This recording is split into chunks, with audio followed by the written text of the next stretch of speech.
that there are more astronauts that have landed on the moon or been in space than there are skywriters. That makes us a small few and a proud few. So if you're one of us, you are a rarity.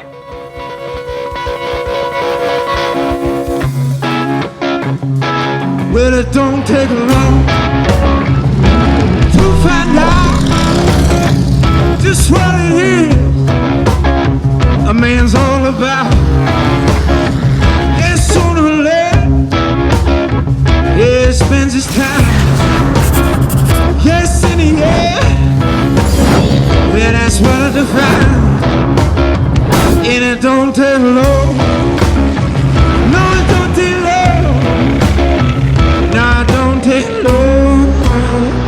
And it change gonna come.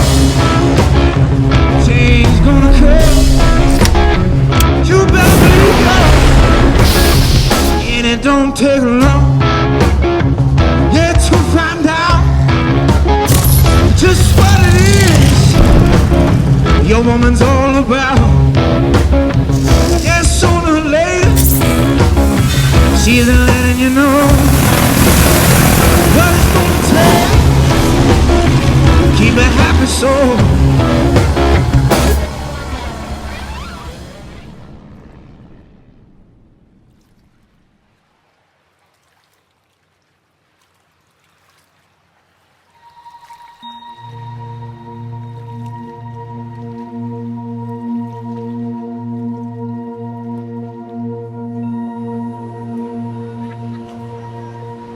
My grandfather, he was an immigrant and came from Greece out here. He came when he was 14 years old on his own.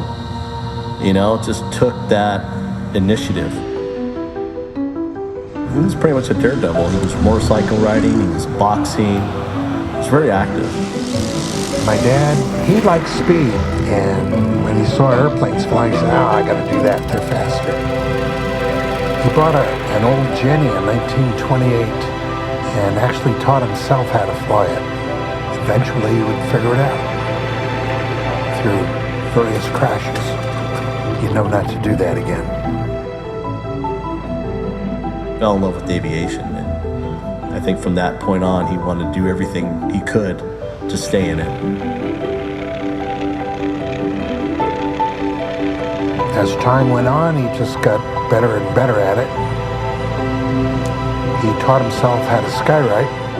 He figured, hey, that's kind of a neat thing to do with an airplane. Skywriting would be like being a little tiny person on a flat piece of paper with a pencil in your hand, and you're trying to run around and write words, and you can't really see what you're doing because you can't get up in the air to look back down at what you're doing.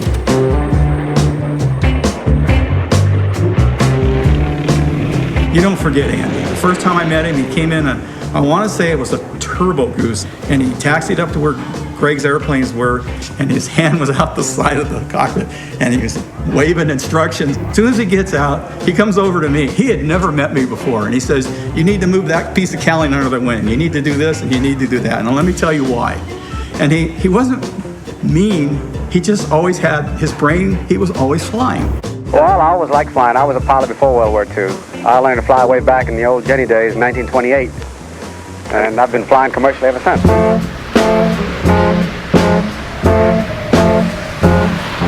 When he got good, he went to Pepsi Company and told them he could write Pepsi in the sky. And they said, yeah, that'd be neat. So they hired him. He had the Pepsi account for 22 years, and they loved it. He was pretty much the man when it came to aviation, because everybody would look up to him, literally. In fact, when I was in school, I'd always sit by the window so I could look out and watch my dad skywriting. And then I'd say, oh, there's my dad. And I'd say, yeah. Nobody would ever believe me.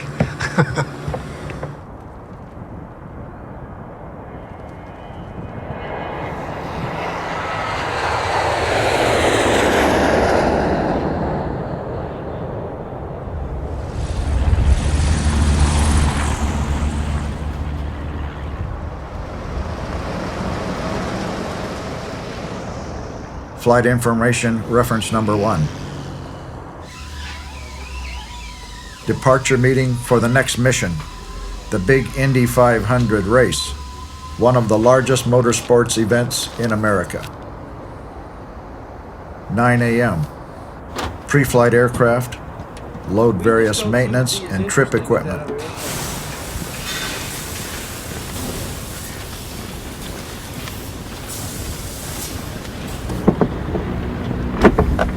Squadron Commanders Greg and Stephen explain the cross-country flight plan and formation protocol.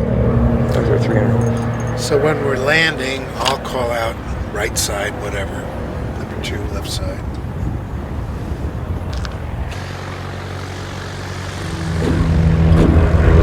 Alright, test 1, 2. Copy, yes. I got everybody. Looking good. Ready to start.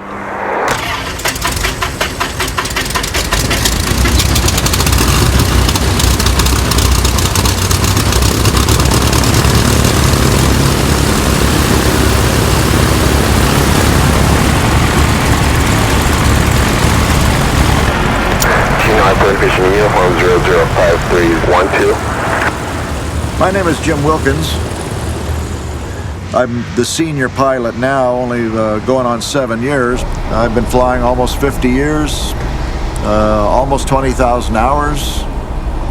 During the flight, I do timings from start engine to shutdown to takeoff, and I make notes that are related to the flight. Kilo Tower going 28505, flight of 5 is ready to go off 26 right, request straight out departure. So I kind of helped number 1, the owners, Greg and Stephen.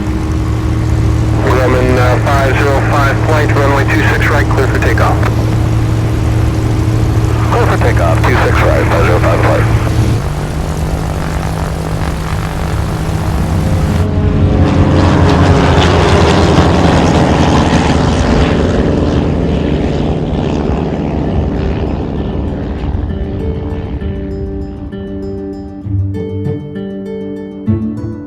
Actually, when I was just a little kid, my dad would babysit me in the airplane. When this all started, Ashley was in Floyd Bennett Field, Flushing Airport, New York, Long Island area. And my dad did all this skywriting, and he was looking for a faster way to do it, because it takes about 1.5 minutes to write a big letter in the sky.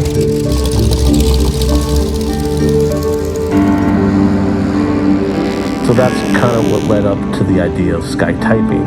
And the skytyping was thought of in the late 40s, and it was patented by my grandfather in the late 60s.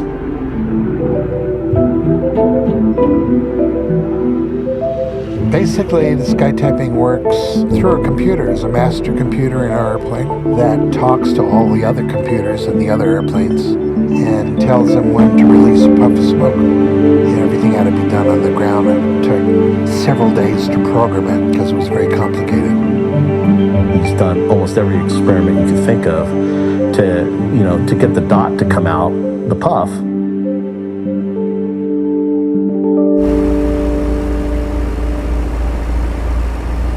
Flight information reference number 6.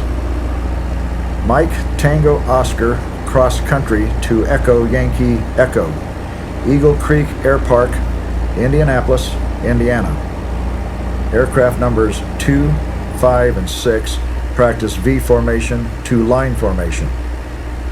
Once we get to altitude from a V formation, then when it's called by the owner, then we go into a line, a specific distance from each airplane. Ready for front line? Okay, rolling out, and front line. It's front line.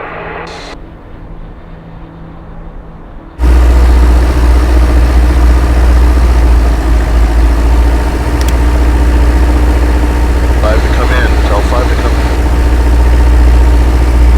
Little closer, 5. Looks good, hold it.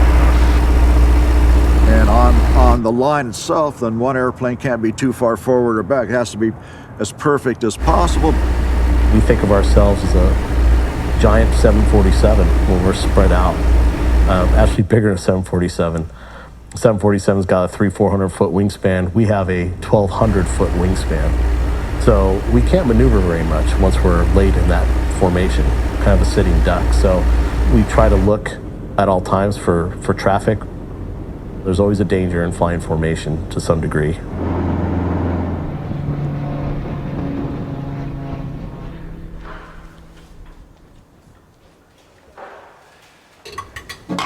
My name's Carl Prather. I worked for Greg Stinis at Skytypers back in the very early 70s, and I guess you would call me a line boy.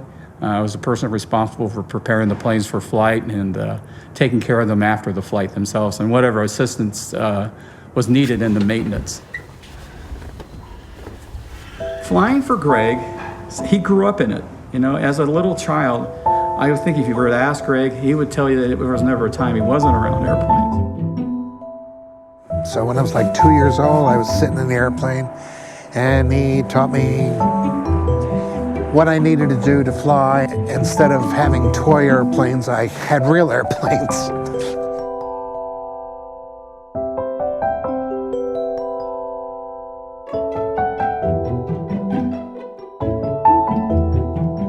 We had what was known as an AT-6. We actually had a whole squadron of them. And it was just this big, brutish, tough airplane that you just sat in, and the engine just sounded so cool, and the wind was blowing in your face, and the sun's burning down on you, and it's hot, and it's cramped, and it's stinking, and all that stuff, and I loved it. It's fun. The T-6 is special. It's a training plane. It was known as the pilot maker, and the reason for that is it really was difficult to fly. And they wanted it that way too, because if you can fly it, you can pretty much fly anything. I was flying that airplane before I could drive a car. Greg's spirit is to have fun, to have a good time. If you didn't like Greg, there'd have to be something wrong with you. He had a business, and he wanted that business to run right. He would call them missions, the flights we would take. And as all things go, as you prepare the planes, because he wanted it all right. He didn't want anything out of line. If we had to be up till 2 in the morning working, we did that. And but I absolutely have no regrets. It was always fun. We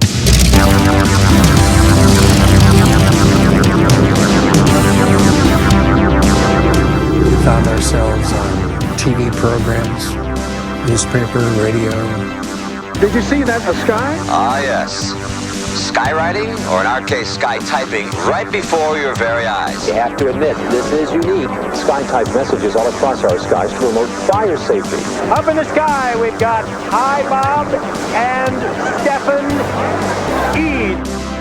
Literally, you can get in a car, you get on Highway 405 and drive for an hour and never lose sight of these signs. I've done it. Just driving, there they are.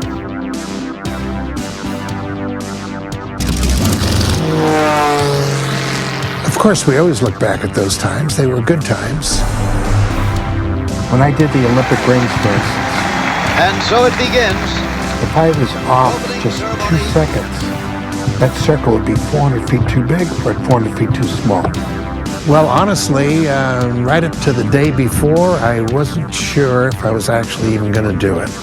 But my secretary says, you know, this is your chance, Craig. You better do it. And I did, and I'm very happy I did.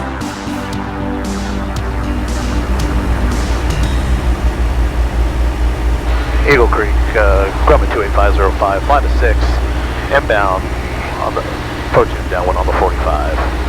Will be overhead brake, runway 21, will be a full stop, Eagle Creek.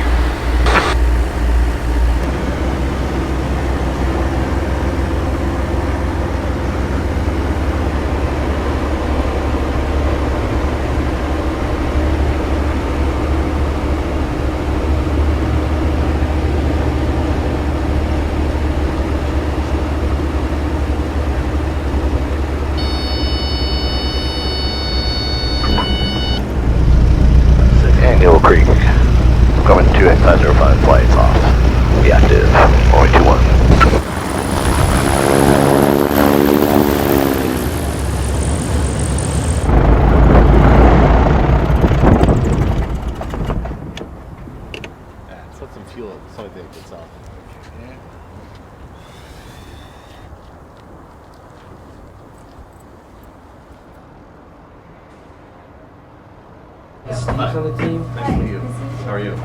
It's absurd. This was my first thing I've ever been to like this. Oh, really? And the traffic, I don't know if you guys heard, this is the biggest traffic jam in the nation. Yeah. Where do you see 300,000 people, one road. Yeah. Where do you see NASCAR? One road. One road. That's It's the like key 38. part. You guys come down to 38? We had no It's to traffic this 65. Yeah, it's tomorrow. Flight information reference number 7. Land and park aircraft at Eagle Creek Air Park, Indianapolis. Client meeting for the big Indy 500 race. Weather forecast for tomorrow, completely overcast and windy.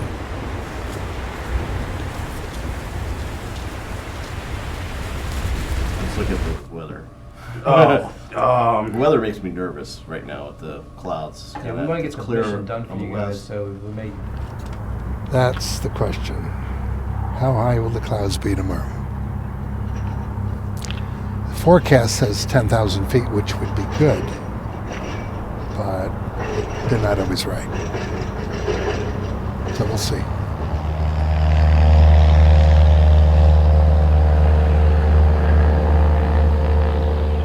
It's kind of a timing game, and if we can get up there and get the stuff done for you. Looked at every avenue we could to make sure that the mission would happen because the client wanted it to happen. So when we lose the mission, we lose our contract, we lose a lot of things financially. There's a lot of airplanes, it takes a lot of money to keep these things rolling. And if we don't have the economy to support advertising, and we're done.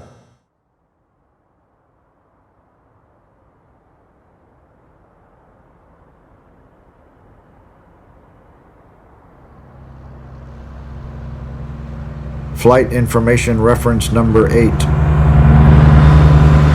30 signs for today. First message, a special marriage proposal. Needs to be right on time over the racetrack. Weather forecast remains critical. White smoke on white clouds will not work.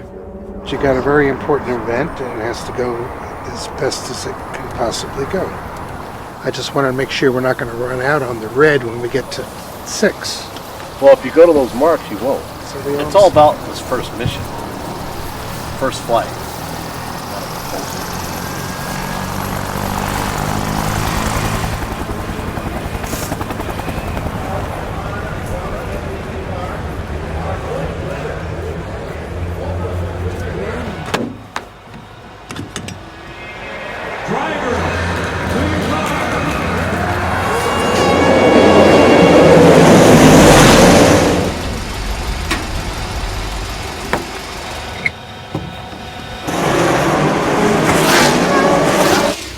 Okay, one's up, left tank, guys.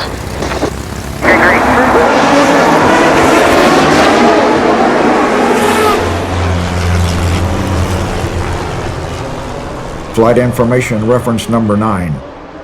Complete overcast sky. Last minute decision for red colored smoke to increase contrast against the clouds. 2 minutes to target. Round here, can you hear me? I can hear you. We are a minute and 10 seconds out.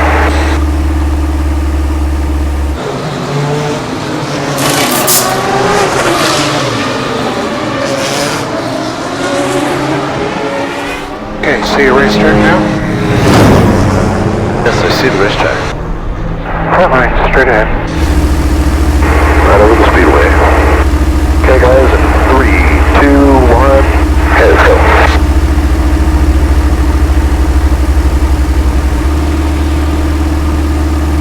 And ground, you got a visual on us? This is ground. I see you guys now. Unfortunately, we can't make it out at all. Is there any way that the smoke would become a little bit more red as we go? Shit. It's not working. Color's not working.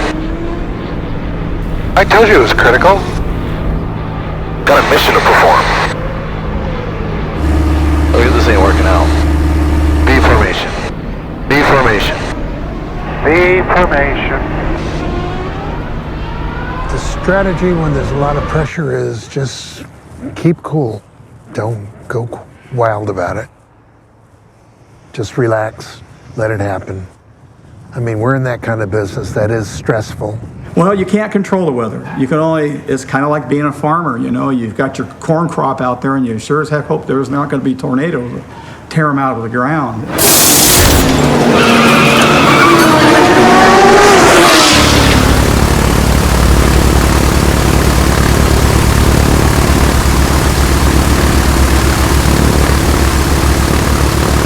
Guardian angel must be watching us. A nice blue hole right where we are. You ready for this? Yep. Okay, right now. Hey guys, when they call the 2-minute out, expect a right turnaround. Back on target. Very right to right. Alright, Skytypers, stand by for smoke check. Okay. One's good. Two is good. Three is good. More than 10 seconds. Front line. Front line. Okay, 8, 6, 5, 4, 3, 2, 1.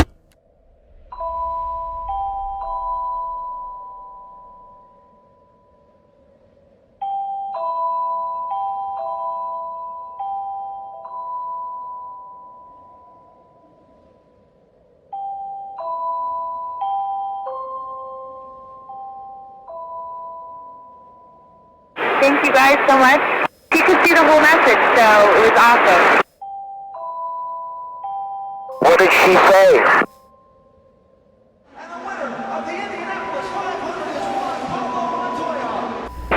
She said yes. Yeehaw! And this is for the wedding proposal. Yeehaw!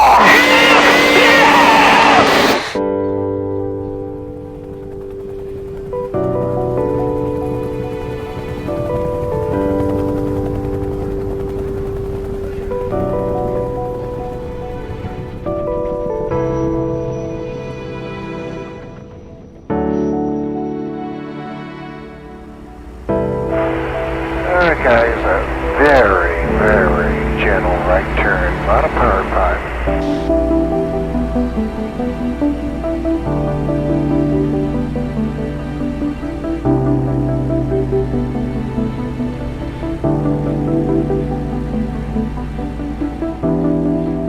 Most pilots, if you're a pilot today, you have a passion for flying. And if you could fly with other friends of your friends, how cool is that? I don't know what you asking. How about all those tag-ons? They take pride in what they do because they help make that message. So I think they have some ownership to that.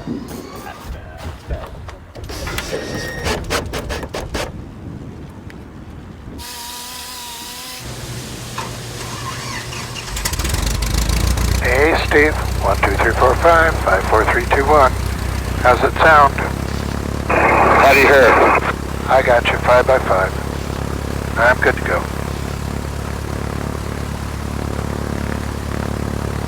This is like a vacation to me, if you can believe that. As I enjoy what I do.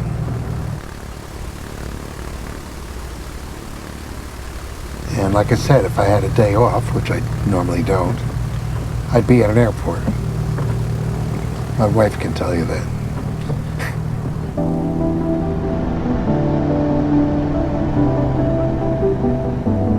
You know, he's not going anywhere. He's got, I mean, this is his passion.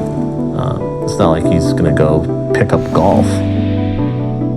We kind of joined forces, and I think we're going to do until we can't do it together anymore. And I'll carry the torch as far as I can.